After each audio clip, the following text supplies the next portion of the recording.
This meeting is being recorded. All right, good afternoon, everyone. Dr. Eggers is here, and he is going to be presenting hip pain, relevant anatomy, and approaches to hip replacement with acute postoperative care. I will turn it over to him. Perfect. Thank you all for being here and for having me. So kind of just go over a little bit of an overview, and then we'll kind of get into the mix of it all. This is designed for people with more education, a little bit more background, and not just for your average people walking across the street. So as I said, the overview, it's a lot, but we'll kind of graze over some of it, and then we'll get into more in depth of the more important details that I think are more relevant. So hip pain, relevant anatomy, and approaches to hip replacement with acute postoperative care. That's me. So disclosures, none of them really affect how this talk is being presented or what's in it, but I am board-certified American Academy Orthopedic Surgeon. I'm part of the American Academy of Hip and Knee Surgeons. I'm a reviewer for the Journal of Arthroplasty and the Journal of Knee Surgery. And most importantly, I think it's always good to include that this is one person's perception or perspective of the following topics. So everybody, lots of different folks will have different views for things. These are mine, biased across the years of a lot of nerdness and a lot of other things. So my background, just so you know about me, part of the reason why people might think I'm a little bit off the wall is because I was sent to a boarding school for high school with a bunch of Benedictine monks. That'll change anybody. St. Louis University is where I did my undergrad at. I went to Nebraska's Med Center. I did a combined MD Ph.D. program, figured out 7 years in an 8-year program I needed to go a different direction than I was, so I did ortho at UMKC, then out to Cleveland for fellowship, and now I'm over at the Orthopedic Health of Kansas City. So the overview of the talk today, there'll be 5 things we're going to go over.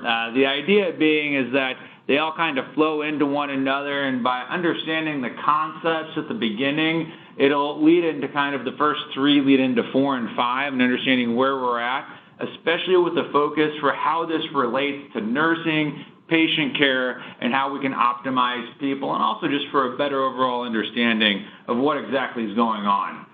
So the point of a slide like this isn't to say, oh my goodness, there's all these lines going everywhere. This is out of Netters, but what this is the pelvic anatomy, and with a primary focus on bony protuberances, and you all jam around on your pelvis and probably feel a bunch of these. The significance of this is to show that all of these different areas, every line essentially has some sort of muscular attachment to it, whether it's the origin of a muscle or the insertion of a muscle. So what that means is that there's a whole bunch of things going around the hip and pelvis besides just hip arthritis, which is what we focus on with hip replacements. The other point is that all of these can be different pain generators. And we take a look here, and this is looking at the muscular origins, which is where a muscle starts and insertion where it goes, with red being the origins, blue being the insertions. And what you can see once again is that these are everywhere. And this doesn't even begin to include the ligaments or the labrum and a bunch of other soft tissue structures that exist within the hip and pelvis. So this is important because any one of these can be a pain generator. A lot of these muscles will share similar nerves to that shared by the hip joint itself. So they can be overlapping problems that you can have between the bony and muscular side. They can be independent of one another. And so all of these are important because not only do we care about these before surgery and trying to identify what is the true cause of our hip pain, which I would put in quotes, but also because we have to manage all of these afterwards. So if you think about all of these muscles, if you have somebody with an arthritic hip that hasn't moved, it's been locked with maybe 10 degrees of internal and external rotation, which would just be the rotation, not much. I mean, here we go, we have 70 degrees, we have 30 degrees of rotation, and all of that was hip related. Well, now all of a sudden you have muscles that are moving in ways they haven't moved in a decade. That's all going to be a pain generator. If you ever had your arm in a cast and even 4 weeks later you go and move it, it hurts your biceps and triceps a lot. Well, same thing is true of hip muscles. So we need to be very cognizant of that while we help people recover from hip replacements. So this is to go into kind of that's kind of a lead-in for this part. So as I say, pain generators of the hip. And so what do I say of the hip? Because I've seen people point all the way from their rib cage down to their knee and tell me it's hip pain and they need a hip replacement for it. But some of the ones specifically related to the ballpark of the hip would be non-joint related pain. So hip muscles is extremely common. Inflammation of the hip flexors and hip abductors are probably the two most common reasons why people come into me for hip pain, not related with intra-articular pathology. So being really familiar with those. Abdominal, you'll get some really interesting abdominal pain that can refer down into the hip area. Tenderness, lots of tendons, obviously, as you can see, crossing the hip joint. Now, in the joint-related pain or being intra-articular pathology, obviously there's arthritis. We have labral tears. So what's the labrum? The hip is a ball and socket. Around that is the labrum, which helps hold the ball into place. With that being the case, that can get torn and cause quite a bit of pain, and something that's really been explored for the last 12 to 14 years as far as a significant pain generator within the hip as well, similar to the meniscus with a little bit of a different function. And then the ligamentous teres, this is an interesting one. So that's actually a ligament that holds the ball of the hip joint to the acetabulum, and that itself can be quite a pain generator, as I've discovered throughout practice, that I'm appreciating more and more. So, and this is just a picture, so that way you can see it. Obviously, hip and socket, this would be the labrum going around it. So the labrum, like I said, is kind of the catch-all for the hip. And the ligamentum teres is that which goes from the acetabulum into the femoral head. All right, so why do people end up with hip replacements? These are the 5 most common. This isn't all-inclusive, but this probably captures about 97%. So arthritis is going to be at the top. Following that's probably hip fractures. And then avascular necrosis is more common than the last two, but your ligamentous teres injuries are non-repairable labral tears.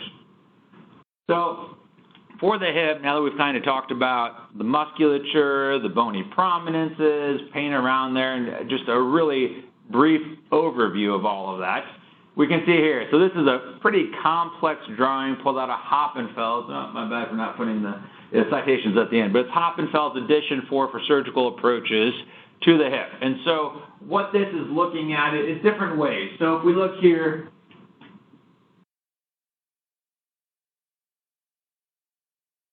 oh, wrong button. I thought one of these might have been a laser pointer. Sorry.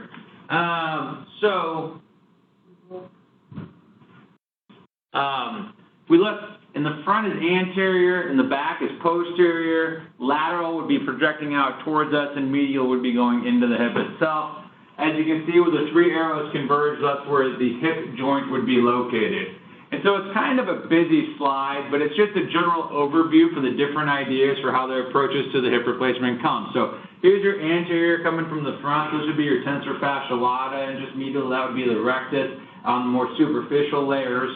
Laterally, it's actually through a muscular plane, so primarily through your gluteus medius after going through your IET band. And then your posterior splits your gluteus maximus and then goes into the joint that way. So out of the 3 of them, the only one that's truly an internervous plane, meaning you go between muscles innervated by different nerves, is the anterior approach.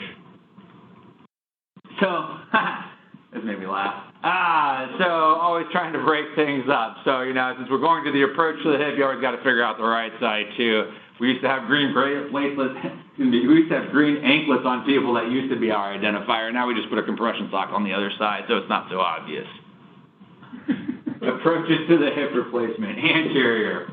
So this is from my website, and then the other part will be from Hoppenfeld's here in a second. But once again, you see lateral to the outside or closer to the bottom of the screen. Medial is further higher up, and then proximal would be to our left, and distal would be to our right. And that's not exactly right, but close enough. Kind of giving a relationship for where that incision start would be at for an anterior approach to the hip. And why am I delving into the approaches to the hip? Because I think it provides an important understanding for how things are managed afterwards. You have to understand what's been done to a patient besides, oh, they have a new hip, but how was it done so that way we can best maximize their care afterwards. And so if we look at the next one, this is a layer deeper, so still very superficial, but a layer deeper from the skin and the soft tissues that are superficial to the fascia. But you can see the first plane that separates, this is our TFL here, and then just medial to that would be our sartorius.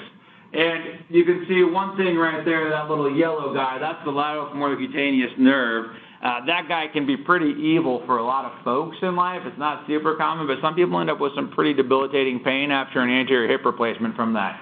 So if you ever see somebody who's had an anterior hip, ask them if they have numbness over the side of it. It's probably about 80 to 85% common. There's 3 different anatomic distributions or courses for the lateral-femoral cutaneous nerve, which is why about 15% of people end up not having numbness over there. Every once in a while, that can give some people some pretty painful neuromas after surgery, but also that's why they have numbness over the outside. It's not because you ended up knocking out one of those big motor innervating nerves like the femoral or sciatic, but it's just that little guy, kind of like in a knee. The outside of everybody's knee after a knee replacement's numb. Same principle. This guy can be a little bit more persnickety afterwards, though.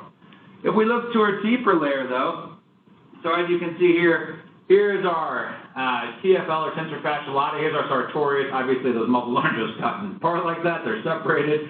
But as we go, I love the picture. As we go deeper, here's the gluteus medius, and then medial to that would be the rectus femoris. So once again, getting a little bit deeper layer, each of those muscles innervated by a different nerve. And then what you can see over here is big red. So you have the external iliac artery turning into the superficial femoral artery up there, adjacent to the femoral nerve. And then that guy right there that they show at the top with the arrow would be the lateral femoral circumflex vessels, which thankfully we have good stuff here to help those not bleed, but they can bleed a whole bunch if you don't control them. And then as we get deeper down into this, so this is a little bit more confusing, but this on the left side would be our gluteus medius. On our right side would be the sartorius and rectus femoris.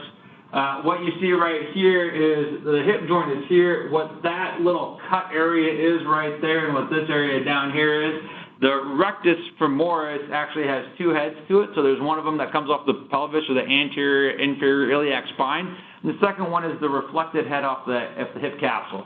So that always gets elevated off of there, at least I always elevate it off there, and I think most people do, in order to allow for appropriate evaluation of the hip joint. Otherwise, you're not really going to be able to see it very well. So that's the anterior approach. So that and the posterior are the 2 most common approaches to the hip.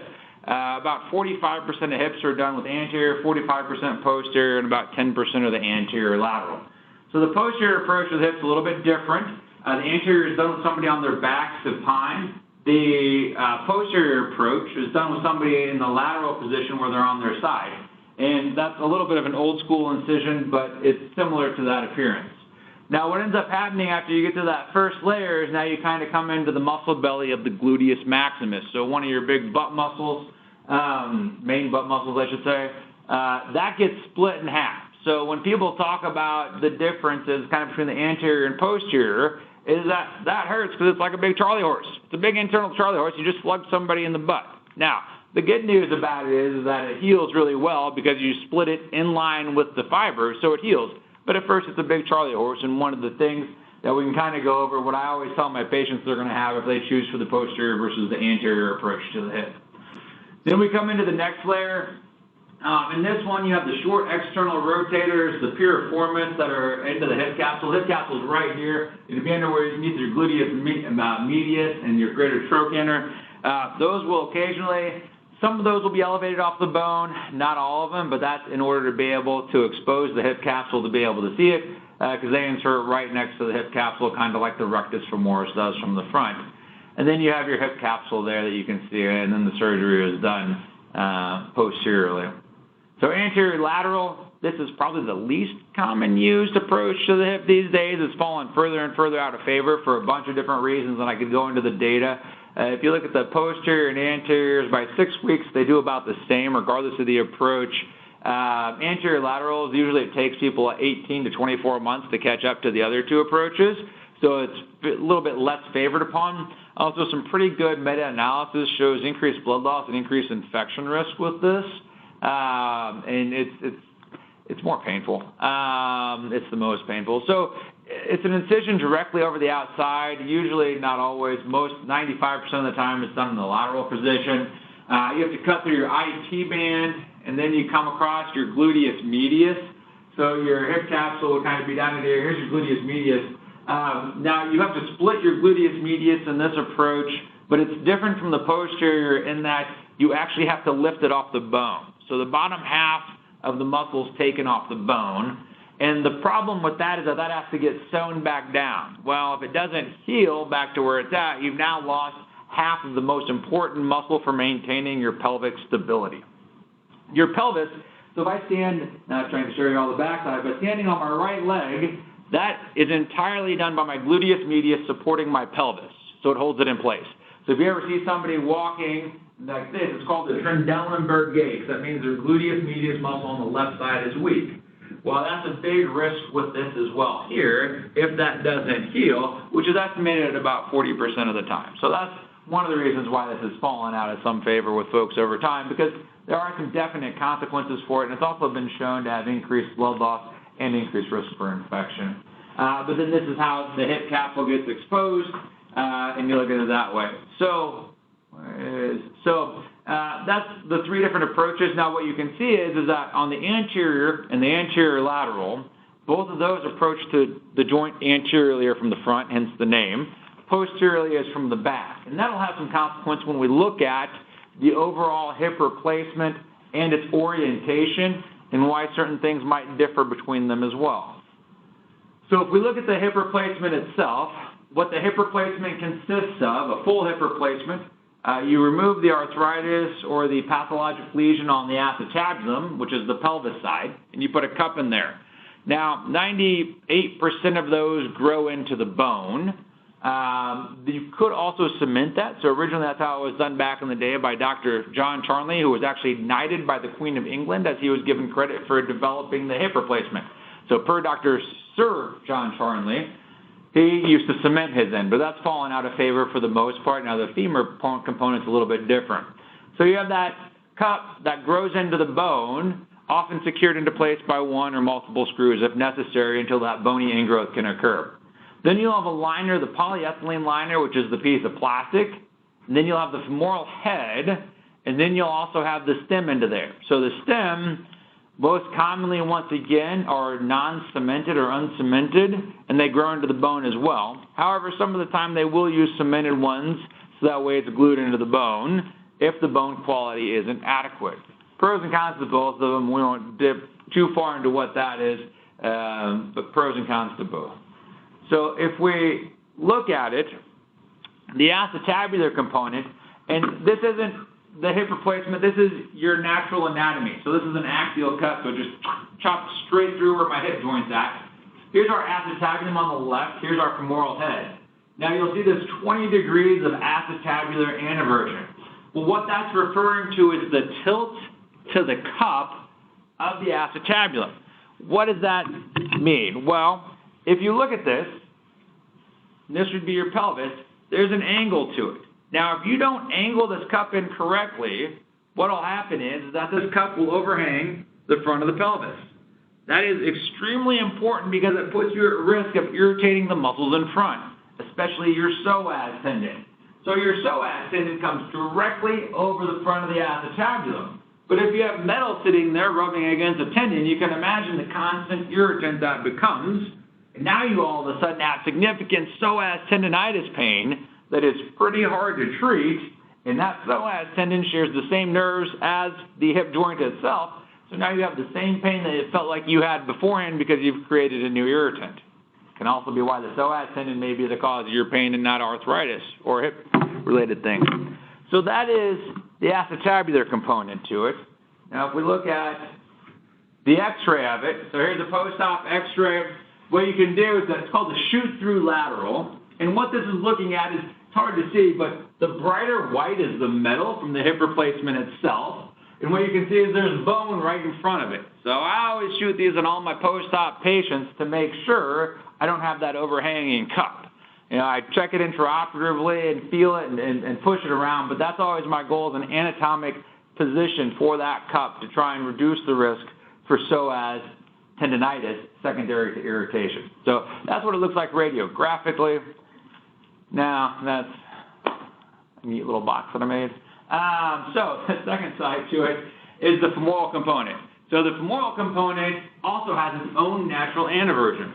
So what you'll see here is relative to the epicondyles of your femur. So at your hips, you have a rotation relative to the condyles at your femur. and that is typically about 15 degrees as well. And that's what this is looking at. You got to pretend you're looking all the way straight down, and these are the condyles for your femur going straight across, and the average is 15 degrees of anteversion for the femoral component. And this just kind of shows you some different things here as far as what that anteversion is for the femur, and then what that is if you were to antivert too much. So hip dysplasia will increase anteversion often for the femur, and then this would be more of a retroversion, which is pretty much uncommon from anatomy. So why do we go through all the approaches to the hip? Why do we look at the anatomy like this? Because they all play a part in one another for how we approach things post-operatively. So if we come up and we say, okay, well, we have the anterior or anterior lateral approach to the hip. We've cleaned out the front part. We've taken away that capsule, which is a check rein. So you're most likely to end up dislocating one of those hips out the front. And so that's why it affects what sometimes precautions are after surgery and how you turn. That's also important in how you do the hip replacement too. So if you were to dislocate the hip, now we'll kind of take a side view. This would be anterior, this would be posterior, lateral, medial. So if you were to dislocate this hip, the way in which you're going to do it is if the stem impinges upon the cup or the acetabulum at the neck, or alternatively, you're going to have overhanging trochanters that can actually come all the way down and hit your ischium down here in the lower pelvis and cause it to come out the front. But the way that those will typically happen, so if this is it, this is posterior towards me, anterior that way, is if you extend the hip and externally rotate it, you've created that, which then can cause you to pop out the front. Well, how often in life are you doing this? Not too often, unless you're a very graceful skier like myself. And in that situation, it might pop out the front. But that's part of the reason for why there used to be a little bit of a difference in the overall dislocation rates between the anterior and posterior approaches, which is really not that much anymore because some of our newer technology. So that's why it matters there. But that's also because you're more likely to dislocate out the front. Well, somebody with an anterior approach might make it less version to their femoral component, so meaning it's retroverted a little bit. And why is that? Because if your stem is retroverted some, it means you're going to have to spin that much further out the back to be able to dislocate it. Same principle, somebody from a posterior approach may end up increasing the anteversion, so that way they have to flex their hip up and internally rotate it further before it dislocates out. Because it dislocates from a posterior approach, it's usually a flexion forward and then an internal rotation, and then your neck or your bone will hit the front and then you pop out the back. So to compensate for that, one of the things folks will often do is change the anteversion for the stem. So that's kind of how all of this plays in together for the anatomy and the approaches to the hip, which has been a little bit belabored, but the point being is that that is very important information as far as how we treat folks post-operatively. So if we take a look here, this is looking at a hip replacement. This is kind of templating, and we'll go through this quick. This might be a little bit of excessive information. But there's the cup and the hip. And what you can see here is that in this view, they meet in the middle. And so when they meet in the middle, it means that you're going to maintain the length. So how far this goes from top to bottom. Because eventually, when you put the parts in, the head and the socket are going to meet each other. Well, if you template this red dot to be above there, you'll end up lengthening the patient because when this goes in, that will get shifted down about 1/2 centimeter. So this guy, not happy about his hip replacement. And that is a common complaint is leg length. The number one dissatisfaction for hip replacements is actually people's leg lengths. So why is that important too? Well, factors affecting implant placement, so leg length, and ways to measure. So the ways that you can actually technically measure leg length are long leg films, where you have a ruler, you look at them all the way down, standing flat on the ground, with their knees locked out straight. CT scan is probably the most accurate one. Or you could get a tape measure from the ASIS down to your medial malleolus. But obviously there's some, you have pelvic obliquity, scoliosis, all of those things can affect it. And that can result in perceived leg length discrepancy. So things that can do that, we talked before about muscular weakness. So if your hip abductors aren't working well enough, you'll lean to that side. Pelvic obliquity can do it. meaning your pelvic's just tilted. It's actually a really interesting study. I had a patient like that about 18 months ago who thought her leg, I'd lengthened her like an inch, and everything was spot on identical, but her pelvic is shifted. So I did a lot of research into it. It's a very low incidence, but sometimes you can actually get a resultant, essentially dysfunction of your pelvic musculature, so all that stuff I showed you earlier, and her pelvis was tilted like that. And about 3 months later, you see your pelvis like this. 3 months later, you see your pelvis like this. And it finally came back around, and her legs felt like the same length, but it's like 6 months to a year, year and a half. People are not happy about that. Not any real way to discern why or how that happened based off everything I researched. So I was real curious when I had somebody who was not happy with me for a while. Is that just PT, getting those muscles? I honestly, I think it's I think it's mostly a time thing. I mean, PT helps because you don't want to lose your muscular strength. So extremely important from that component, because if you lose that muscular strength, the pelvis may correct itself, but now you don't have the muscular strength. Now you're rolling with a Trendelenburg gait, and you still have that perceived leg length discrepancy. So extremely important to maintain that through there. In my head, the pathophysiology I have behind it is there some sort of resultant dysfunction of a nerve that takes a while for that innervation to restore itself among all the extensive pelvic musculature. They didn't have any good explanations in all the literature I read either. In my head, that's how I viewed it out, but I do think PT is essentially important in that situation. Like I said, it's pretty rare, but it happens. Scoliosis or spinal stenosis. So if you have a lot of curvature to your back, just like you'll watch one shoulder be higher than the other, one side of your pelvis can be higher than the other. Well, all of that can cause you to dip to feel like one leg's longer than the other. So, that's always why it's a fine battle with leg lengths in patients as far as trying to figure out preoperatively how their legs are for them, and more importantly, how they feel for them, and trying to make it match how they feel beforehand, because that's as important as anything else. If somebody says, oh, my legs are different lengths, and you make them the same, they're like, well, why'd you lengthen my legs so much? Or my legs are the same length. Why'd you shorten my leg or lengthen it so much? No, they're the same length. But it's because you have all of these factors, and I talk to everybody about these preoperatively, but it's also, this is an extremely important point for anybody taking care of patients. If anybody at any point in time tells somebody they have a difference in leg lengths, you have just had me have to have a half an hour conversation with them to explain to them why we either decided to do that preoperatively or it's not that way. But really wanting to emphasize there's a lot that goes into this, and anybody who just off the cuff makes a comment like that certainly can make life really challenging for this guy. So offset. So offset is how far the hip is from the center of the core. So offset isn't so much where the acetabulum's at, but it goes out to the greater trochanter over here, which is where your main hip musculature, hip abductors attach. Those same guys I told you that hold your pelvis into place, your hip abductors. Well, so if you change this, and let's say I templated it for here, and this guy slides over like that, I've actually decreased his offset, because the green is going to meet the blue with the reds. If you decrease the offset, what you're going to end up doing is you've decreased the lever arm for all of your musculature. If you do that, you're going to now create a weakness. It'd be like taking a hammer with a 14-inch handle, and turning it into a 10-inch handle. No way you can swing that as hard. Well, same thing is true for all those muscles that go from the inside of the pelvis and tract to the outside, meaning your gluteus medius, maximus, gluteus minimus, your short external rotators. You've now shortened all of them. You're like, oh, but they only shortened them by a centimeter. Well, if the working length of a muscle is only 2.5 to 3 centimeters, you just reduce its working length by 33%, which can have a profound effect as far as strength and things like that.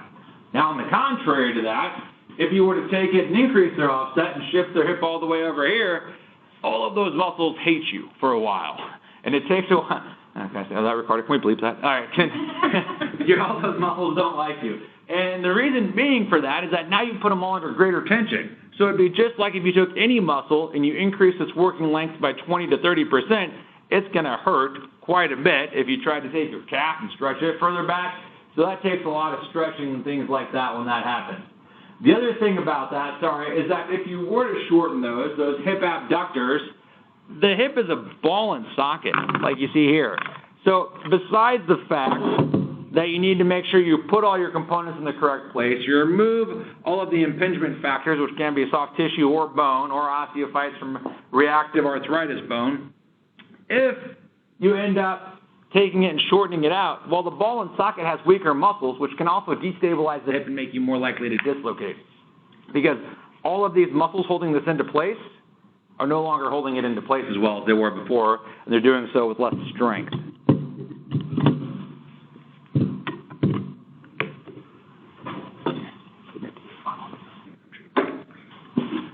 All right, I think I'm done with the prop. All right. I did put it in there. So this actually was the guy I did his hip surgery on yesterday. He's super happy and really excited. I almost videotaped him, but I didn't have a release for him today. He felt great. Why this matters? Oh, easier to build the motor. So why all this matters? So you want to ideally have, from the surgical side, a pretty in-depth understanding of all this for a whole bunch of different reasons. But if it's not done right, it ends up like that, and then I get to go and put in a whole bunch of screws and cement and all that stuff, and then it looks like that. So it's a lot easier to do that guy than to go and do that guy. But why else does it matter? Because of the postoperative care of the total hip. So mobilization. So what do we care about from the after effects from a hip replacement? I think we've all found out we're all very super fortunate to have this awesome ortho spine, everything that you do with kind of optimizing patients, what everybody does. Like nowhere have I found a better cohesive group to get people to an understanding, and mobilization is at the forefront of that. So that is absolutely true without question. We continue to improve, and kudos to everybody who plays a part in that. But mobilization is extremely important. The reason being is reducing our risk for blood clots, showing people they can get up and move, helping the tissues move. So whatever the approach to it is, you're at some point going to elevate, move, split muscles to the hip replacement. Well, the longer an injured muscle sits restless, the more inflamed it gets and the more painful it gets. How often people feel better when they're up and moving than when they've sat for a while and get up and move? All the time. So the sooner we get them moving, the faster they move, the faster they see they can do it, and now they're going and we've reduced some of the risks. I do. So precautions and dislocation. So anterior and anterior lateral. I know there are a lot of folks, so I personally do the anterior and posterior approach. So like I said, it's going to be a little bit of bias from me, and these are my views, kind of my disclaimer at the beginning. So the anterior approach, not really a lot of things to worry about for dislocating. My 3 things that I tell folks afterwards, I know a lot of folks say, oh, you don't need any precautions, and they'll actually, you can talk to anybody with any approach, and they'll say that depending upon who you talk to. But with the anterior is that I don't have people swinging a golf club, or I don't have people kicking a soccer ball. And it sounds crazy, but when you really, let's say it was a right hip, when you follow through, you really open up that hip into a lot of external rotation and extension. So if your hip capsule hasn't healed over the front yet, there's a risk that could pop out. Same thing with kicking a soccer ball. You're opening your hip up a lot. So I always try and tell those soccer grandpas and grandmas not to be kicking balls for at least 8 weeks. And after everything heals up, they're going to be all right. The other thing is I make people sit up in bed before they get out of bed. So if you were laying down in bed and you just dropped your operative leg behind you and out, you're going to externally rotate it and extremely extend it, and that also could be a risk for popping out. So those are kind of the things that I view that I warn people about. From a posterior approach to the hip, and I've tried to have these conversations, there's really only one thing I don't want people to do. So let's say it was my right hip that was replaced. So I tell them not to take the right knee to the left shoulder. And I tell them that until it heals up in the back, but you can do whatever you want. I mean, I think the bending over rule, the figure of 4 rule, I tell people to do all those things. So nobody's leaving my OR until their hip is stable enough to do all those things, which I think is important, because then it allows you to start mobilizing those muscles more quickly and getting them moving more quickly. So the goals of physical therapy. Once again, I think this goes back to the disclaimer. This is my goal, and it's are very different for knees for me. But safe mobilization. So what do I mean by that? Well, people have just had a hip replacement. They're weak. A lot of these folks are kind of weak to start with because they haven't been doing a lot because they haven't wanted to move, so their muscles aren't as strong as they should be. So high risk for falls. High risk because they were high risk before the surgery, and now in the acute postoperative, really high risk. So I'm really all about making sure people have an understanding of the need. Like using a walker is not a bad thing. That's okay to keep you safe. Gait training. The other thing you'll find all the time, you'll have these people with these fixed external rotation contractures of their hip, and they've been walking like this for 8 years because Joe had to, This is what I see a lot, especially being out in my role. But he had to, do harvest season or whatever. I just had a guy who was so tough. But he was going around on crutches, but his hips were horribly stuck like this. Well, now the big challenge is teaching him and getting all those muscles to rotate so he can walk normal. So I'm a huge fan of normal gait training. And the normal gait training is extremely important as well, because if you're not walking normal, it means that all of your muscles surrounding that joint are pulling in abnormal directions. I compare the body essentially as a system of levers and pulleys and ropes. And if you're not walking with a normal gait the way the muscles were intended, then you're basically taking the ropes, you're pulling them over the bars instead of the pulley, and that irritation is then going to cause pain. And so to that end as well is also stretching, because a lot of these muscles haven't moved in that trajectory or that motion. And so I am huge into stretching. I have a whole part of my website dedicated to stretching for folks before and after hip and knee replacements, because I think it's so essential in getting them to the point where they can have the best outcome possible. And strengthening. Strengthening is something that I think is great 7 to 8 weeks after surgery. So people have strengthening before surgery, so I have them do it in pre-op, which is a great time to build up that strength. And that's 7 to 8 weeks after surgery, whether a hip or knee replacement, they have tissues that are healing. And so if you take muscles that are injured, whatever, we all had falls, bangs, bruises, all that stuff, which is exactly what hip replacement or knee replacement surgery is. If you try and work out or strengthen those muscles that are inflamed too quickly, you're just going to inflame them more and create kind of a vicious feed-forward cycle. So I really try and recommend people to hold off on strengthening. I have all the time people coming back to me saying, oh, 3 weeks I saw them, they felt really good, things were improving, and then everything was great till 5 or 6 weeks, and they overdid it or did too much, because the body just hasn't healed yet. You can't, there's lots of stuff you can do surgically to reduce swelling, inflammation, pain, all kinds of tricks out there, but what we can't do is change the rate at which biology heals itself. And so to get into that strengthening before biology has taken effect, I think is really hard on folks some of the time. Postoperative care for the hip replacement, our anticoagulation, there's all kinds of really marvelous studies out there. For being a bunch of dumb bone doctors, people have put together some really great studies, even level 1 evidence comparing these different medications. I think the biggest thing that actually is probably helpful more than anything is our mobilization. People don't sit in bed for a week anymore. We're up and moving, and I think that's probably the number one thing that helps folks out. But it's really interesting. From the chemoprophylaxis side, aspirin, Eliquis, Xarelto, all of those have actually been shown to have similar efficacy in reducing blood clots in your low-risk population. And interestingly, aspirin has lower risk for 90-day mortality, and additionally so lower risk for wound healing complications, so you don't get too much use out of it. And it's cheap, and people will take all of them better than Lovenox, because there's like a 60% compliance of people sticking a needle and installs for a blood thinner. So anyways, that data could be a little bit skewed from that with Lovenox. So really interesting, just point being, is something needs to be there though. I think our nurses, kudos to them up on the floor. I think they've done a really fantastic job asking questions and looking and saying, do we have any anticoagulation? Is it there? What are we using? If not, I should probably pose this question to somebody. So I think they've done a really nice job in that respect. Pain control. So pain control, it's a fine thing. I think, we all educate folks that there's not going to be zero pain after this. But ICE, I think, is one of the most underrated utilities, especially for me and my posterior approaches to the hip. ICE is great, because this is like a big Charlie horse to them. So ICE helps them out dramatically. Elevation, compression, and then medications. And there's all kinds of different meds that can be taken to help out with that. So why do we do all of this? Well, it's so that, we can see folks come in, and I'm just going to jump over here real quick, and I'm sorry, I don't know if you have this or not. Good luck finding to where I'm going.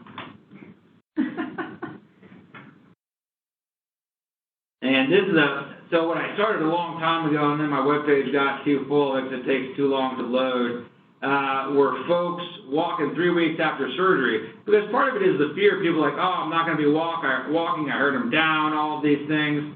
Well, so you'll see this guy here. So it's a little bit smaller, but anyways, that guy, he's 3 weeks out from surgery. Feels great. and he had a posterior approach to the hip, and I talked to most everybody about the pros and cons of posterior versus anterior. This guy, I love this guy. Yeah. He's 3 weeks out from his anterior approach to the hip. You can see he feels pretty good, and actually ended up replacing his other hip too. And then he's actually an HVAC dude. That guy and I, he's actually the one patient I've become friends with. And so I've hired him a couple times to help fix stuff like my HVAC unit at home. So but point being is that, this guy is out there, he installs AC units, he does all this stuff, and he's had both his hips replaced. So, this surgery done correctly can really help people get back to their lives and quality and get back to where they are. And as a team, I think we all do a really fantastic job in making that happen.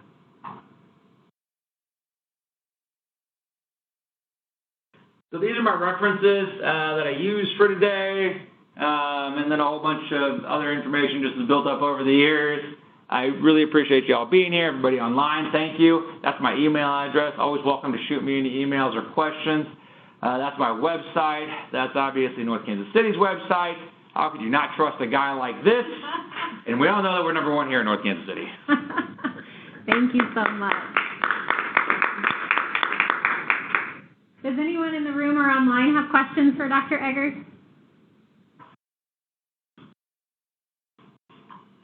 So how do you personally choose which patients you're going to do an anterior versus posterior approach? Yeah, that's a fantastic question. So anybody that has any kind of substantial pannus, I refuse to do an anterior on. So if they're adamant about that, I tell them they just probably need to find another surgeon.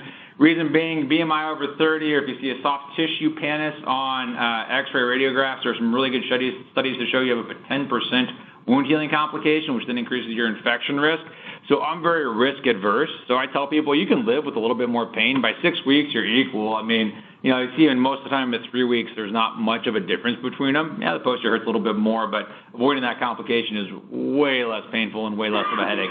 So that's number one. Number two is I tell people about the risks and benefits, and I show them what my precautions are, and some people are like, well, I can't stand the idea of ever having any kind of posterior hip precautions. And I say, okay, well, you need an anterior approach to the hip. I have other people who say, because I'll tell everybody they're going to get a numb spot over the lateral aspects of their hip, even though it's 85%, because it's much easier to be like, oh, I don't have a numb spot, great, than like, oh, I didn't know I was going to be one of the 85%. So I tell everybody that they're going to get a numb spot over there. And some people are like, I can't deal with that. So your police officers, people like that who rely upon that tactile feedback for guns and things like that, I actually recommend all of them not to get an anterior because that's a pretty significant thing if they end up with that. Some people just hate the idea of having a numb spot. Some people have friends that have lateral femoral cutaneous nerve palsies, which are pretty bad neuroma. That's pretty debilitating. Like, I don't ever want to have that approach because I don't want that to happen. I had somebody the other day who came in and goes, I'm never getting a hip replacement because I have had 3 friends that have had this in the last 2 years. And I'm like, well, you won't have that if you have a posterior approach to the hip. And treating her conservatively all the same, but some folks don't even see that there is other ways to avoid that from happening. Those are usually the biggest ones that come out of it. Sometimes people are like, I want less pain in the first couple of weeks. I'm like, okay, that's fine. We'll do an anterior approach to your hip. But they have to meet my metrics as far as primarily body habitus. Probably less than 0.5% of people I ever operate on are smokers, and that's because they tricked me because I won't even operate on those people anymore. It's amazing how many people you can get to quit smoking by telling them you want to do surgery on them. And the more you tell somebody they have to do before you'll operate on them, the more they'll do. It's absolutely spectacular. Yeah, it's wild. Yeah, because I can tell you exactly. If you're a smoker on the anterior approach, you'll have a wound right here at the top. If you're a smoker with the posterior approach, you'll have a wound right here. Way more often than you ever want to deal with and trying to get those to heal. Super annoying. Hate complications. We do too. Yeah, everybody does. That is just, yeah. Time when they're avoidable, it's hard for me to be able to be like, well, this is a good idea for an elective surgery. How often do you see patients post-operatively? So I'll see them at 3 weeks, and then I'll gauge where they're at 3 weeks. So it depends. So like, I don't know, I think I had 6 or 7 post-ops come in this morning, and 5 of them are coming back in 3 months, and 2 of them are one's coming back in 3 weeks, and one's coming back in 6 weeks. So it's a little bit just dependent upon how they're doing. I mean, I got folks that are, actually I can pull up my Facebook page because I started putting all those now on Facebook. I just started that this week. But anyways, like they're cruising along, doing great. Range of motion 0 to 120. I think 2 people I kicked told them they didn't need to go to PT anymore for knee replacements. I think both my hips I told they didn't need to go to. And then 2 of them, I said you need to go more. So, you just gauge where they're at. But, yeah, in there. And then all my people, the way I do it anyhow is I send them emails usually, so they have a way to contact me as well, besides just calling into the office and stuff like that. Because one of the things is that there's so much information. I mean, that was a ton, and that was just touching the surface of what's going on. And patients need to have a fair amount of that information beforehand. So I'll usually send in, if they don't have email, print stuff out for them and things like that, so that way they have, additional time beyond what we spend in clinic, because it's hard to remember it all. They say people remember, in the first day, they remember 50% of your conversation. By day 2, it's like 30%, and day 2 months when they come to see you, 7% when they see you for the OR. So if they have a reference, it helps. What do those conversations look like when patients first come to you with hip pain and you've done all their, radiology studies and okay, they need a hip replacement, but if they want to go to that more conservative approach, they're not ready for surgery yet, you have those conversations about, well, if you continue on this way, you're doing damage to the muscles and or just get them to do some prehab where they are strengthening and trying to get alignment before. So what I tell a lot of people, and I'm probably more conservative than a lot of folks, I'll have lots of people come to me for second opinions about stuff like, do I need surgery, do I not? And I think I'm far more on the conservative side than a lot of folks, because I still have the mindset that if I can get you 95% better or even 85 to 90% better without surgery, a lot of people would rather have that than, go through the joint replacement, because not all of those people come out 100% better either. So I'll go through with them, and then, I'll kind of develop a strategy and a plan as far as, you need to work on this, this, and this. I like preoperative physical therapy. Now that insurance companies have mandated it, it makes it even easier because a lot of people are resistant to that. I'll make them do my own stretching. So on my website, I'll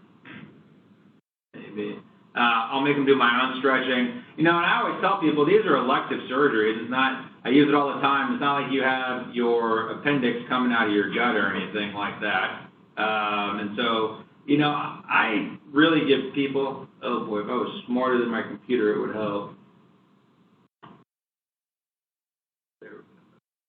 And so I'll make them,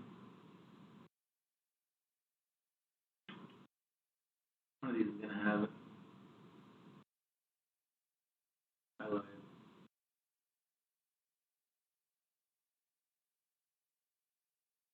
So what I'll do is a lot of these cover the major muscle groups around the knee and the hip. So there'll be multiple stretches. So I always have people do this. I like to try and get them physical therapy. As far as, what to do non-operatively, there's ambulatory aids, there's anti-inflammatories as long as they don't have contraindications to that. There's Voltaren. I love water aerobics. It's one of my favorite things for people with arthritic pain. I've had multiple people cancel joint replacements because they finally listened and went to water aerobics. Like, oh, we feel a lot better. Like, okay. My other favorite line is I cannot make no pain better. So just because you have arthritis doesn't mean that you need a hip replacement or a knee replacement.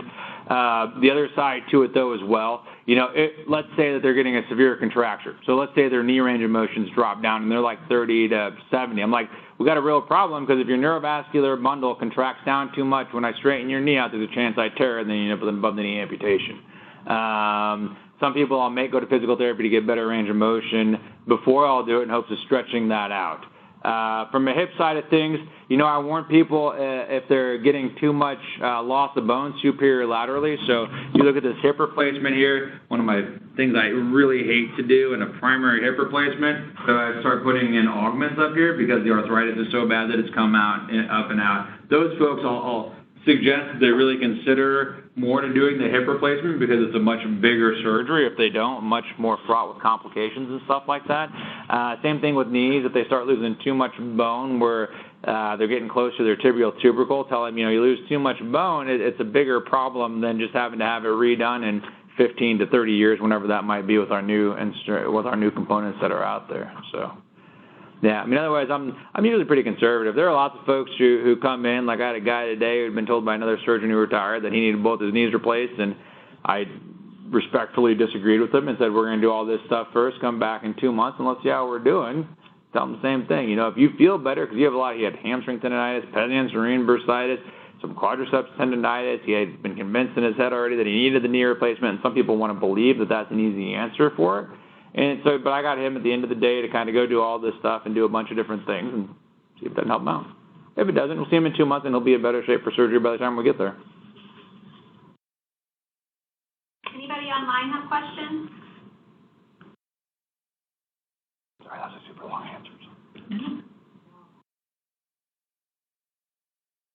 Anybody else have questions? Awesome. Thanks, everybody, for being here and for your attention. I appreciate it. Thank you so much. Thank you. Great. Absolutely. Thank you guys for calling in.